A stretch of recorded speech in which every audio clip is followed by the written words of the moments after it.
Welcome to this week's episode of the program, Young Hearts Talk Show. As you all know, Young Hearts Talk Show is a program designed to rebrand the mind of the youth and give them a direction to life so that we can have a decent society. On today's episode, we shall be treating a very sensitive topic. You may be wondering, what is this topic? I'll tell you. The topic for today is the rights and the responsibility of the youths in our society. I'm sure youths out there will be wondering, what is my right? Yes, that's the essence of today's episode. We will tell you the rights and your own responsibility to your family, first of all, and to the society. We have special guests in the house and our regular participants to discuss on this topic. We have lawyers. We have a very special guest that came from Abuja, all the way from Abuja, Mr. Alex. And we have some fathers and mothers in the house that will talk to us from the perspective of a parent, and the youth will also bear their minds. I remain your anchor, Victoria Roland Andekin, saying you're welcome. You're welcome to Young Hearts Talk Show. This is pleasure. Now, what is the topic? Yes, I said the rights and the responsibility of the youth in our society. How do we start on this topic? Of course, we need to know the rights. Then we can now proceed. But before knowing the rights, I would want to know who is a youth. And I would like to open the floor with the question, who is a youth? Doctor, can you bear us out on that? Thank you very much. The issue of who is a youth is an issue of serious controversy, depending on who you meet or who you talk to. To some, anybody from the age of 18 to the age of 35 is a youth. To some, anyone from the age of 18 to the age of 40, others 45. And if you take political party youths, you have a youth leader of even 75.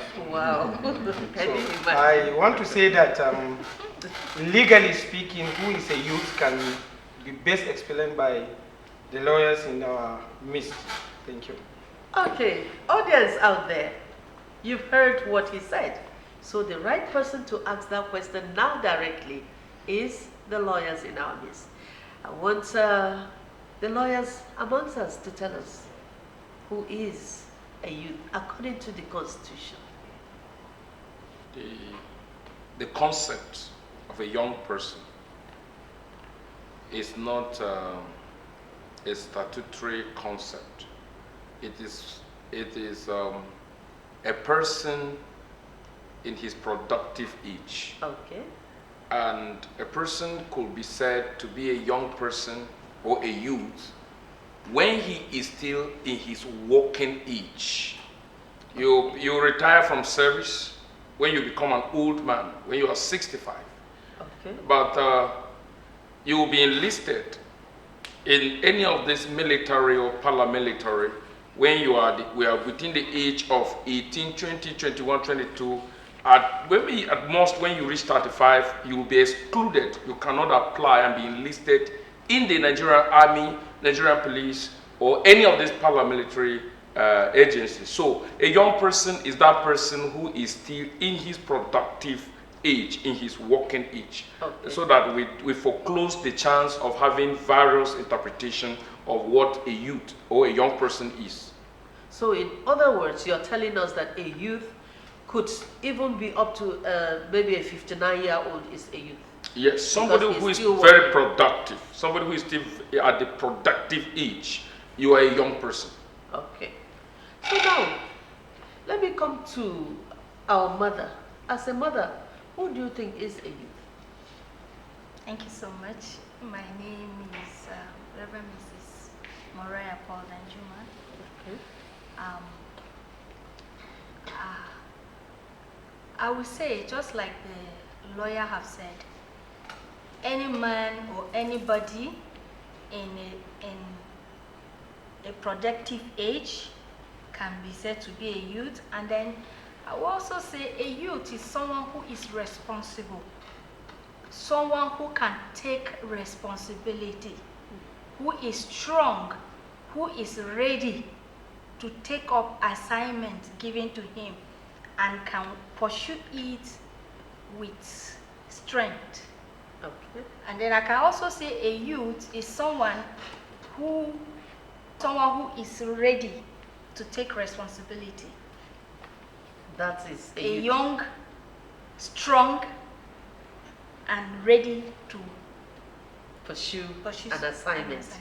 To you as a mother is a youth. Now let me throw this question back to the youths amongst us. How do you describe, or what is your concept of who a youth is? Okay, to my own understanding, a youth is a young adult. Okay. A young adult. Yes, why I use the word young adult is because the person is young Okay. and he may not really be a kid. So he's a young adult. Some people may say from the age of 18 to 35 or 40 or 45. A young adult that still have strength in him or her, that is still strong. Somebody that can take up responsibilities. Okay. That is a youth for me.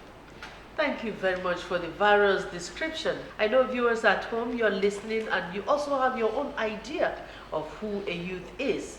But you know, constitutionally, the lawyer in our midst, Barrister KK, has already explained to us from the constitutional aspect of who a youth is.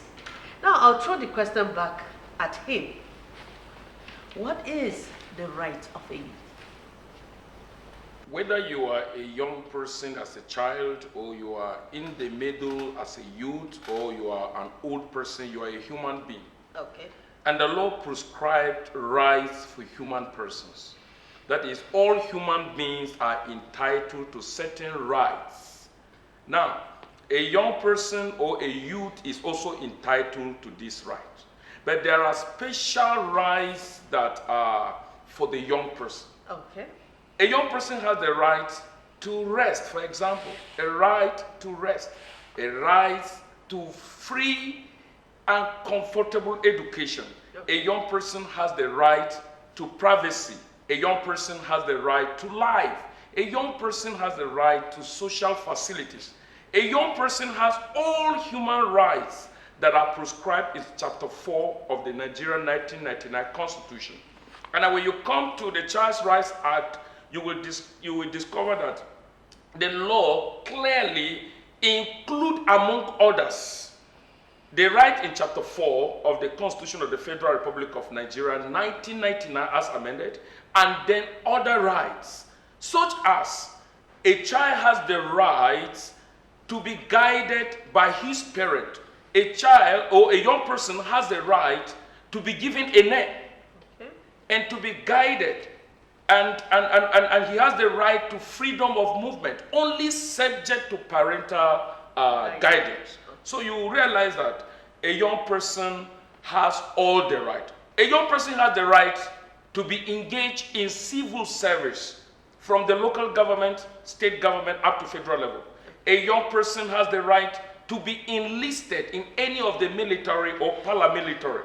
A young person has the right to be employed in the university to become a lecturer. Once you attain the age of 18, you are entitled to contest even some position. And a young person could still be defined as someone who is within the age of 30, age of 40. You are entitled to contest as a young person for presidency, governorship, and all that is required educationally is school SAT or its equivalent. So a young person is entitled to belong to a political party, is entitled to freedom of religion, freedom of thought, freedom of expression. So you will see that a young person has certain rights, such as rights to education and rights to freedom of movement, to go anywhere in the world to attain any height of education he wants. So a young person is entitled to all human rights and some special ancillary rights or silent rights that are exclusively for the young person. If I may ask friend here, as a lawyer, do you think in Nigeria as a country, these rights are being experienced by our youths? My name is Benjamin Simon Esquire. Truly speaking, in Nigeria, practically to some extent, there are some rights that young people are enjoying. For example, if you are a young person, exclusive right that is for the young person, if you enroll into tertiary institution like university or other polytechnics that are awarding degree programs or HND, after the program, you will go for National Youth Service Corps. Okay. That one is exclusive for the young person. If you are above the age, maybe if you are over 30, they will exempt you and give you exemption certificate that you are not a young person. But some of us that we school early, we were privileged to go into this national service. And you know, it's a right that is exclusive to the young person. And during our time, we also enjoy that right. Okay. And also, when you come to the issue of governance, in this country, yes, to some extent, we discover that there are in some areas, some young people are being considered. Because I can remember that even in this state, there are young people that are in their early 30s, 20s, they became members of Taraba State House of Assembly. They were voted by the electorate to represent their people. So we discover that actually, practically speaking, to some extent, we, the young people, are actually enjoying this right. But however, we need more. Why I'm saying this? Because you discover that apart from like the NYSC and some issues that are mandatory for the young people, some of the rights that we expect the government and the elder people that are in the government to at least hold the hands of the young people and empower them to do, they don't do it. For example, if you go around the street, you discover that there are young people that they really want to work. And if you go to the civil service, you discover that most of the people that are there, they are over age. After their age of retirement, they will try to manipulate ways to see that they have increased some years. Recently, there are some judges, it's online, that they're supposed to retire 3 years ago, but they manipulated their ways and they have been on service. Somebody petitioned them, it's online, it's viral, that they said, no, you just have to go. The money they paid you for 3 years, return it back. That's right. So you discover that actually, most of the things that is depriving the right of the young people are the people that are already there. Some of the things that we youth are experiencing is not up to 5%. Most of the positions that we have the strength and the ability to do, those people that are there, they have been there. When we were in secondary school, they met us and told us that, yes, you are the future leaders. Yeah. And now, I finished my secondary school, getting to 30 years now, they are still telling me that I am a future leader. They don't want So to. when is that future going to come? That is the question that Okay. I don't have answer to it. So really, we need more. We, the young people, we have rights, and also we are vibrant to help the society. But most of these rights, the people that are already there, they don't want to give us away. At least let them give chance to the young people. If the young people are there, they will work and they will tap from their knowledge. But now everybody wants to remain in the office and die in the office. Wow. So it's the major challenge that we are facing in this country. Okay. We are having more challenges of not allowing the youth to participate fully. Let me come over to Daddy. Daddy is retired, but not tired.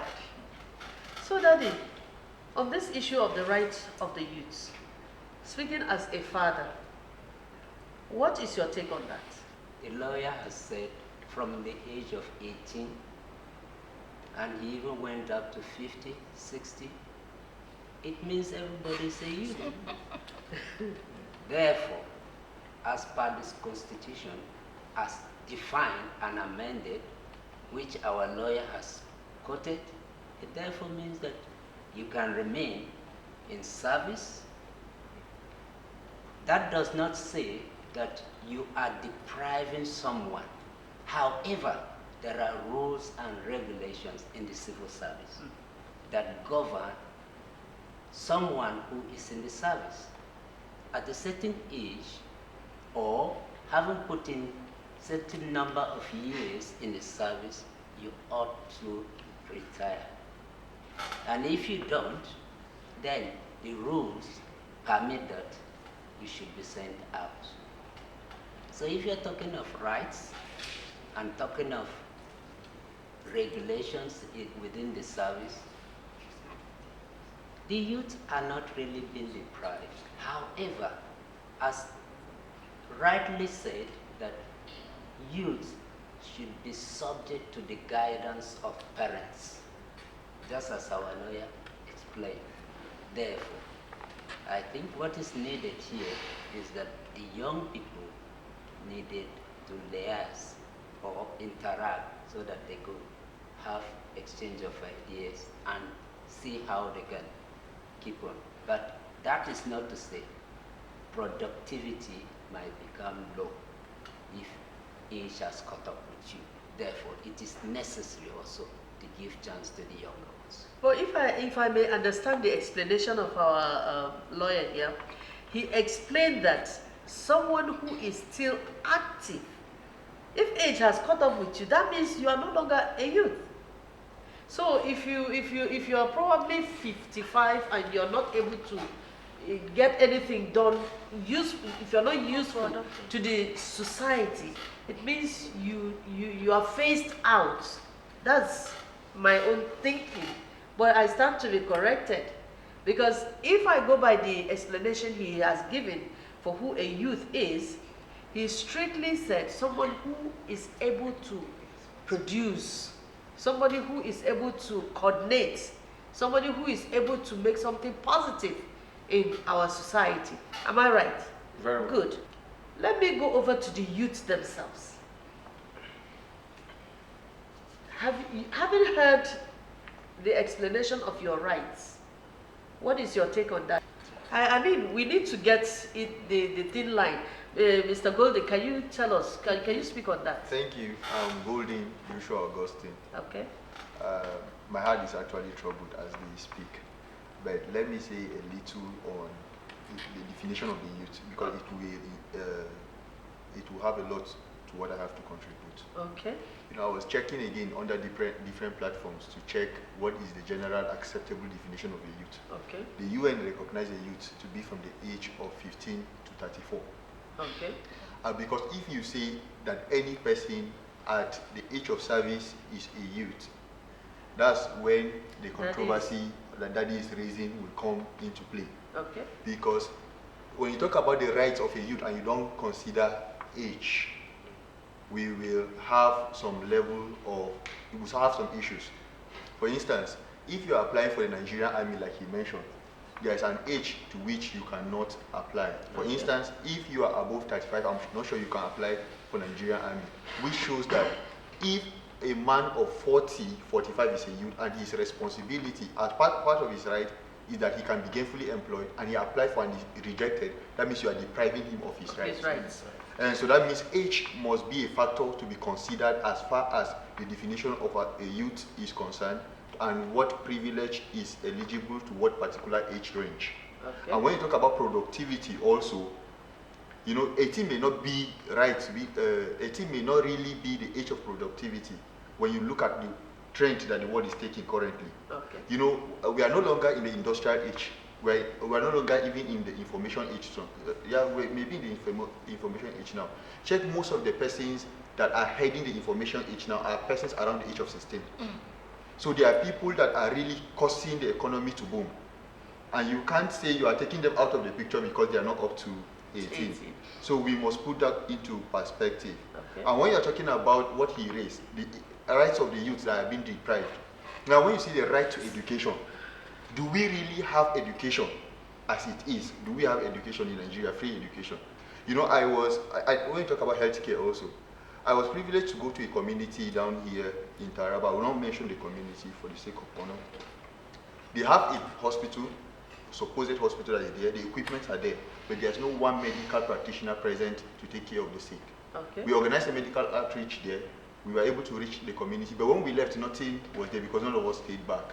So that's those people are being deprived of what is supposed to be rightfully theirs. And you see people in school that are supposed to be school getting learning.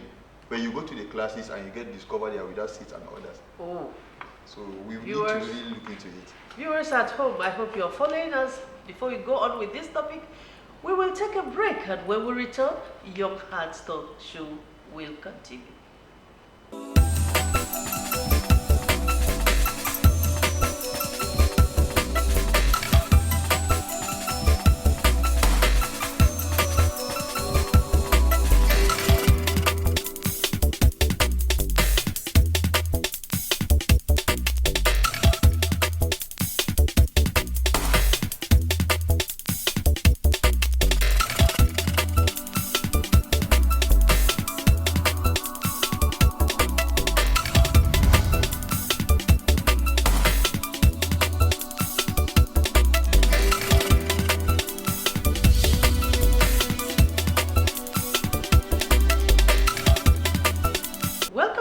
Just joining us, this is Young Hearts Talk Show, and we have been discussing on the topic the rights and responsibility of the youth in our society. If you are just joining us, well, too bad. But then in the course of the discussion, you get to fall into line to understanding what we have been discussing about. Now, before we went on break, Mr. Goldie was trying to define who actually is a youth, and then age range of who should be considered as a youth. But legally, we're told that a youth is someone who is within the productive age. It could even be up to 60, or rather 59, as from 18 to 59. And then I asked the question before we went on break, who is actually depriving who these rights? And Mr. Golden tried explaining, but then let me now throw the question at our special guest from Abuja, Mr. Alex.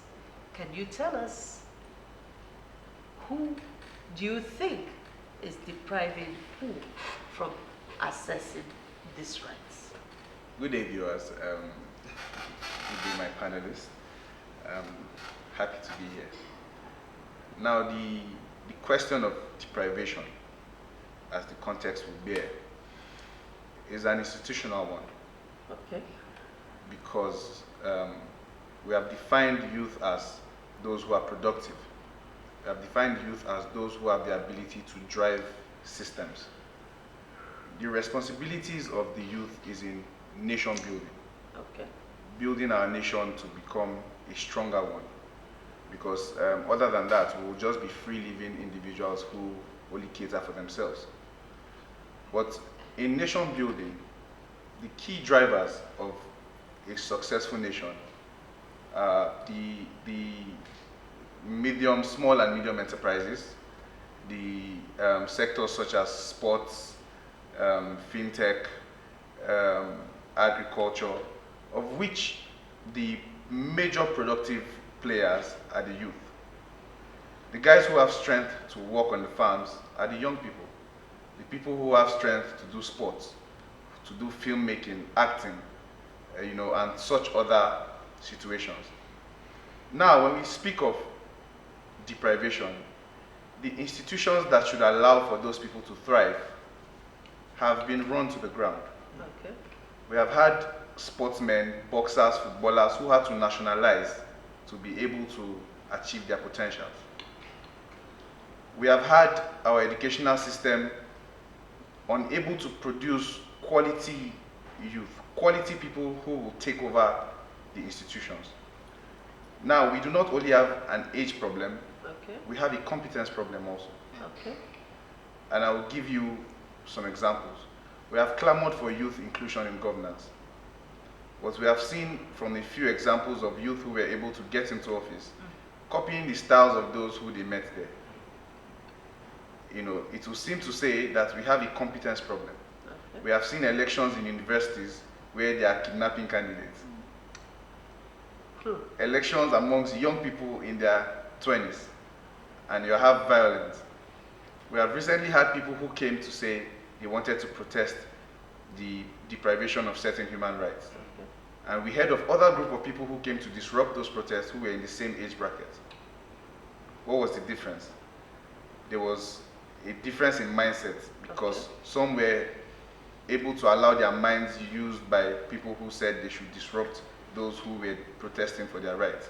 Okay. So we have a problem of human capital development. The capital development that should be our youth has not been developed. So even though we have over 50% of our workforce or our population as strengthened, vibrant people who can work, you will find that a lot of them can only make do by loading vehicles at motor parks. Okay. A lot of them can only survive by pickpocketing, committing internet fraud, and all other things that the youth have been labeled. But it is because the institutions have not allowed for them to thrive. Education, entertainment, sports, and other such agencies. So the issue of deprivation for me is institutionalized. Because if you have a ministry that does not allow the parastatals that will allow the youth to function, you know, properly functioning, then what do we aspire to, you know, really? So for me, I feel like there's a human capital development deficiency, and then there's an institutional deprivation of youth in their abilities to grow into what they should become. Okay, Uncle Gawad, can you please help us talk on, if we talk about deprivation, and we are saying there are certain set of people who have encouraged that to keep thriving in order to stop the youth from being who they ought to be, then do we now really say the youth don't have a mind of their own? Yeah, actually, as Mr. Alex was saying, the issue of deprivation, if somebody has closed one door, at least in your own God-given computer, in your own God-given talent, you have to create another way. What is happening? Since a youth of something like this, Mr. Andy was saying that about people of 16, they are now in the internet creating many devices and other softwares. We are just busy receiving our parents' money and buying phones of 180,000, doing nothing, browsing and spreading rumors. Then you say that the government or somebody has deprived you. If you have that 80,000 naira, you can open a business. SME, you can just, small business you can open and you can grow on it. Our youth, they are out there to just make noise. I'm sorry to say for the youth who are in the house. It's not about depriving. If government says, okay, they are not giving you employment, at least there are other ways that you people should have to think. There are mechanic village, go there, maybe you can Learn how to do some trade. Some trade, or to a carpentry, or there are a lot of things. In China, they do not depend on government. Other countries, it's not government, it's not waiting for salaries. What do salaries do to people? Salaries is just a bondage to some extent, I would say. Because you are just always focusing on what will come at the end of the month. But at least while you are up and doing, you know what you can, how you can use your own hand to make some things. Okay, So, let me roll this question back, starting with Hadi. Have you ever taken your time to study the Nigerian Constitution? Or, I mean, on this question, that all the youth in the house will speak. That means including me, because I'm a youth. I was thinking, I'm not up to 60 yet. I was thinking that before we get to that point, Okay. the issue of deprivation becomes very essential to this Okay. discussion. Now, the various opinions that whether or not youth are being deprived of their right. Okay. You know, I was just taken aback. There are people that took over the presidency of their nation at the age of 29. Yes. They say General Yakubu Gowon, if you're a young person, you meet him and you portray yourself, you demean yourself, he will tell you that he was the president or the military head of this state, this country, at the age of 20-something. 27. Yes, so you see what is happening is actually not that youth are being deprived of their rights. Okay. It is a self-inflicted deprivation. Okay. Now, just like these views they put across, if young person will be very diligent and thorough in whatever they are doing, you will discover that there will be no man, no woman, no institution and no system will be able to restrain a young person.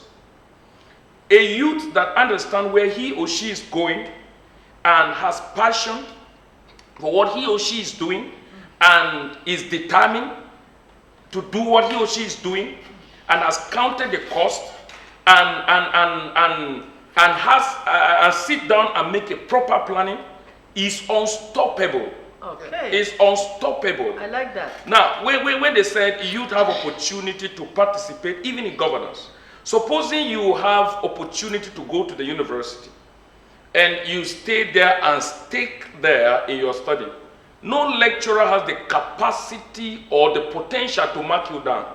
Because even if he or she does, you will have the right to appeal against your marking of your script. And you will discover that you will be righted. And you now look at young persons now, you see what we are engaged, young persons are engaged in, is what actually deprive them of where they are going. For example, when I was in the university, I went to Ahmadu Bello University. When I stepped into the college, exam timetable was already out. They have 2 weeks to start examination. And I told them at the faculty that nobody will stop me from participating in the examination so long as I've been given admission. And now they allowed us at the Queen's to continue with our colleagues or our mates. And I sat for the examination. I met the required minimum CGP to be promoted into the next class. I went that way until I reached 500 level. And I graduated accordingly with my classmates. Nobody told me that I could not participate. Since I did not participate from the beginning, I went through direct entry, 200 level. Now, when I came on board after youth service, and I determined that I want to be very wealthy to control billions in cash and in asset. Therefore, I don't need to work for anybody. Even if I stay working there, I cannot control billion in asset and in cash, except if I steal it. So that I decided to set out. I've been a legal practitioner for more than 1 decade. I have never contemplated even one day with an inkling of imagination that I will apply for employment. And I have been doing it. I have more than 10 persons under my employment. I have paid November, December salary. I have paid. This morning I have settled everybody. And nobody deprived me of that right. I'm a young person. And I said, I will show an example. I don't see anybody that I will copy. I want people to copy what I'm doing. Yeah. And I have no doubt in my mind that I can go anywhere. So if young person decides today, every young person decides today to work on himself, to be diligent, to be thorough in what he is doing, he is unstoppable. And then you can assert for this right. When you have opportunity to become a member of Senate, you now tell people you are changing, you are cross-carpeting from PDP to APC or APC to PDP because you want to contest for something or you want to remarry. Is that what? Who is depriving who of what? A senator will be talking about cross-carpeting just for the purpose. So what we are saying here is that you'd have this right. And if you know you have a right, if you assert it, if you assert your right, nobody has the right to stop you. As a matter of fact, if somebody wants to deprive you of any of this right because of your age grade, you have the right to approach the court of law. Fundamental rights can be claimed even by somebody acting for you. So I discovered that most of these rights that we are not benefiting, we self-inflicted them on ourselves as young person. And then when you give opportunity to young persons to see that he developed the human capital, he now leave it at the mercy of his parent. I think, Mother, you have something to say? yes, let me just say before.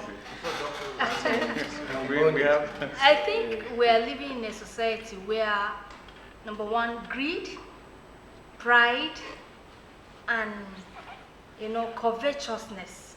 Okay. So, we're talking about deprivation.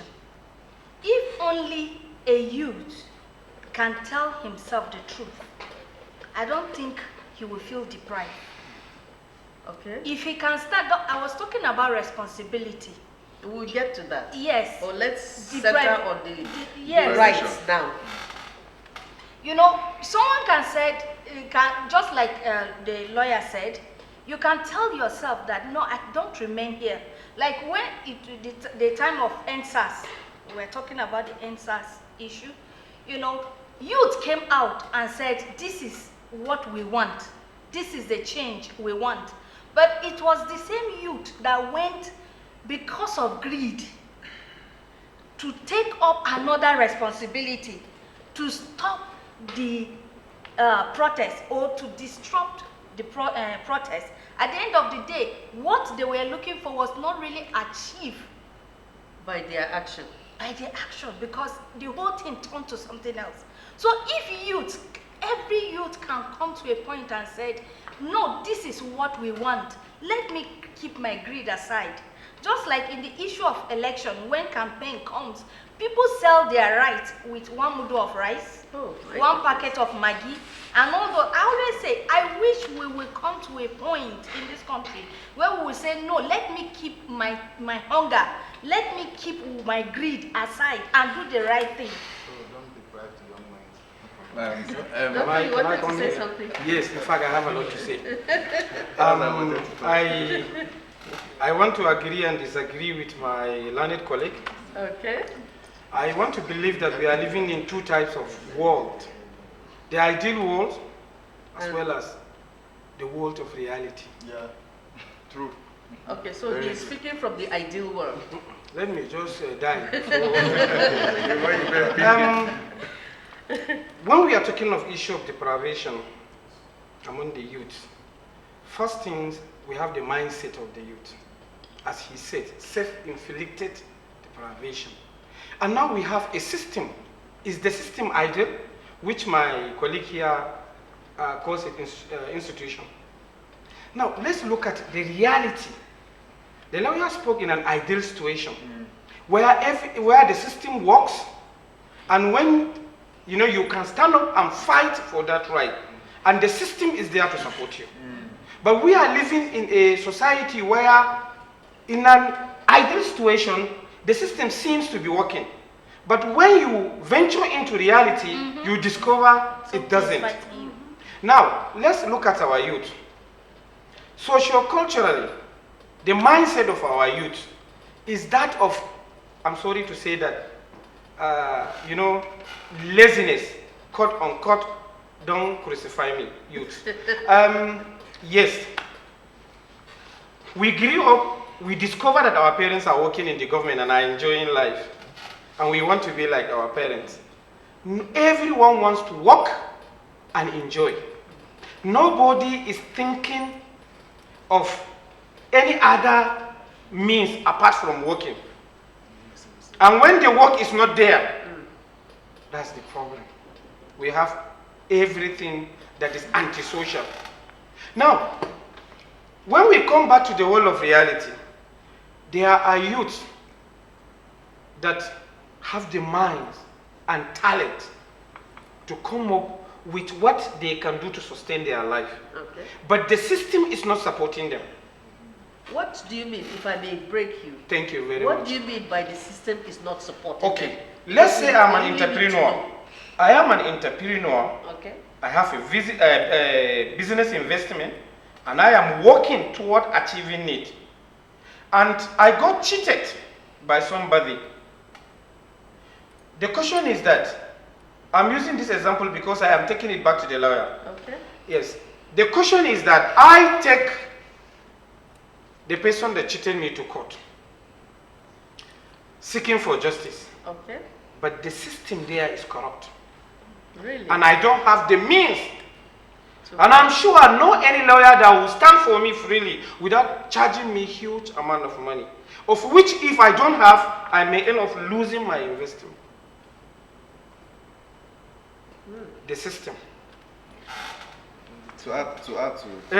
Okay. To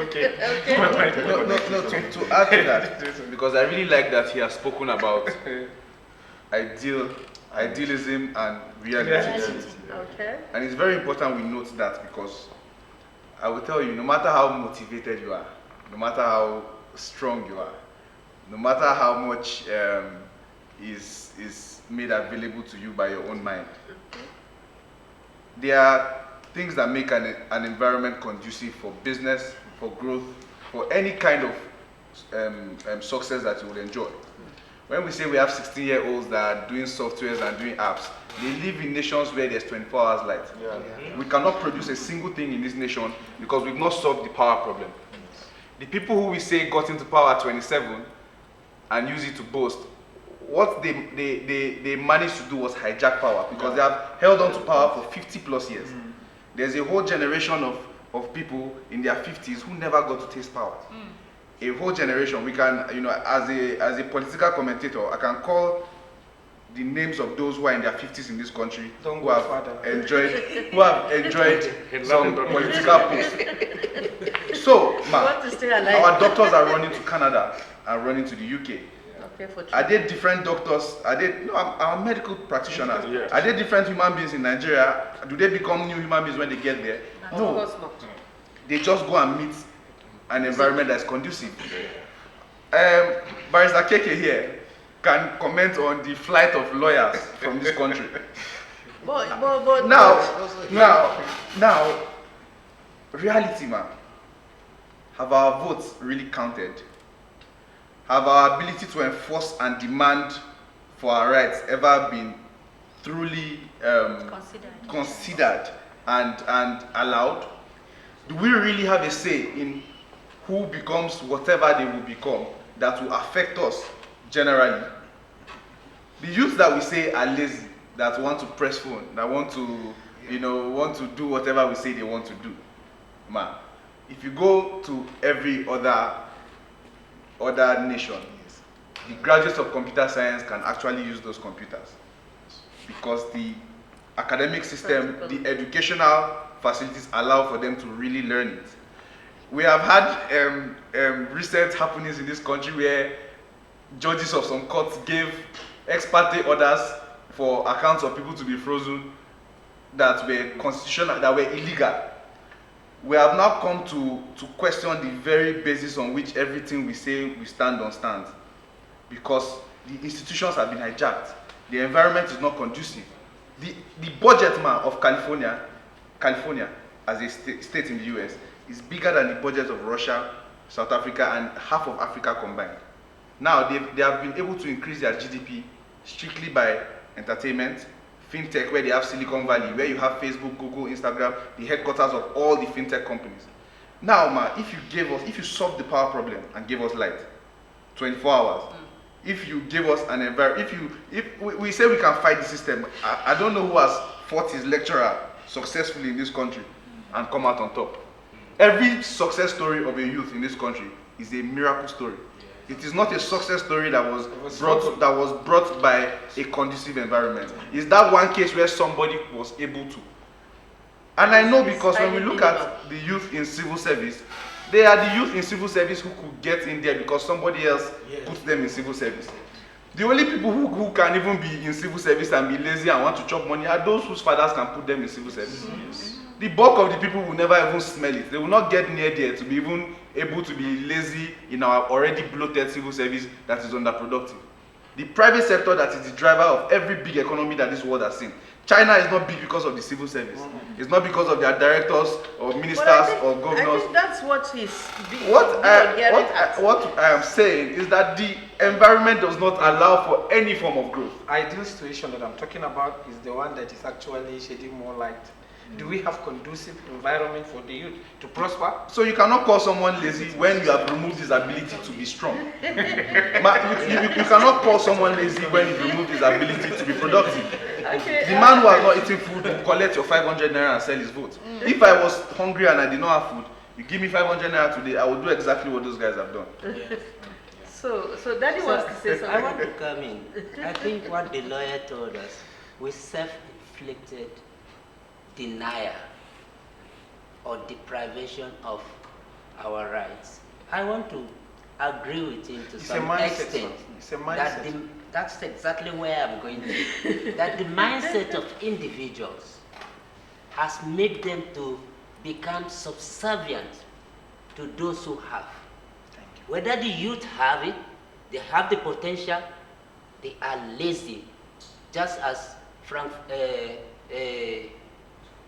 one of the economists said, generally human beings are lazy except you push them. When you push, they will do it. So they become subservient. The youth have been inculcated with cultural norms to say you must listen to your elders. And therefore they build that, and some of them have come out to say, I cannot do it. I'm not able to do it, and therefore they are not able to use their potentials fully, even when they have the resources available. So I can say that the system is, entirely we cannot blame them. But the system has been built constitutionally, but are you able to use them? Are the youth ready to change their mentality? It is the same youth that when they go to the cybers, that they steal, they hack into your accounts. Who is depriving who? Oh my goodness. This topic is getting hotter and hotter per minute. We are actually running out of time, but we will continue on this topic. We'll talk a little bit more on the rights and who is depriving who. We will still have to explain that. Viewers at home, thanks for staying with us. My special guests, thank you so much for taking your time to come on Young Hearts Talk Show. Well, viewer at home, thank you so much for keeping a date with us. Till we come your way again with another episode of Young Hearts Talk Show. I remain your anchor, Victoria Roland, and they can say bye-bye.